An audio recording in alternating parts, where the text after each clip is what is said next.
মেয়েরা বাবার জন্য যেই পাগল, হাজারো সন্তান বাবার জন্য ওই পাগল না, ওই মায়া অন্তরে রাখে না। যার কন্যা আছে সে ছাড়া বোঝানো যাবে না। মেয়েরা বাবার জন্য যে কত আসে,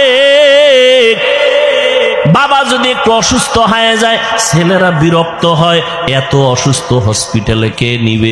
কিন্তু মেয়ে যখন শুনে খানা বন্ধ করে দেয়, পাগলের মতো দৌড়ায়। বাবার অসুস্থ খবর পাইয়া বলে আমি আর ঘরে থাকবো না।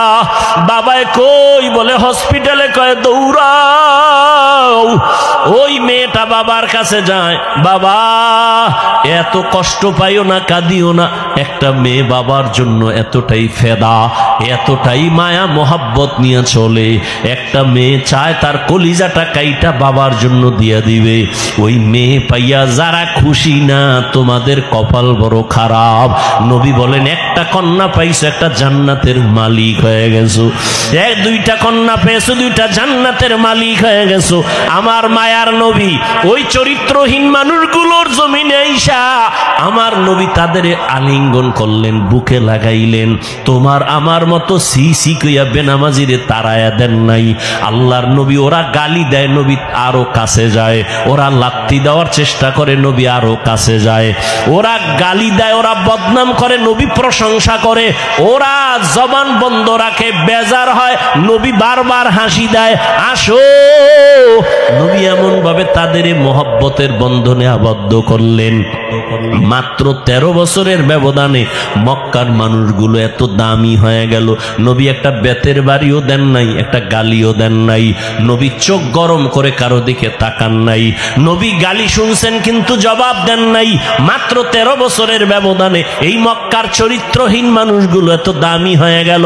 আল্লাহ জিব্রাইল আমিন রে পাঠায় বলে, যাও লিস্টি দিয়া দিলাম, লিস্টির মধ্যে নাম আছে। নবীকে বলো ঘোষণা দিয়া দেয়, এই লিস্টিতে যাদের নাম আছে সবাই বিনা হিসাবে জান্নাতি। রহমতের নবী অল্প টাইমের ভিতরে মক্কার মানুষগুলোকে জান্নাতি মানুষে পরিণত করে ফেললেন। সুন্দর আখলাক আর ব্যবহার। একদিকে নবী দাওয়াত দেন, অন্যদিকে নবী আল্লাহর কাছে সারা রাত দোয়া করেন, আল্লাহ ওই মানুষটা বুঝে না, হেদায়েতের দরজা খুলে দাও, ওই মানুষগুলো কি দিনের পথে আনো। তায়েফের ময়দানে আমার নবীর আদর্শের দিকে তাকাও।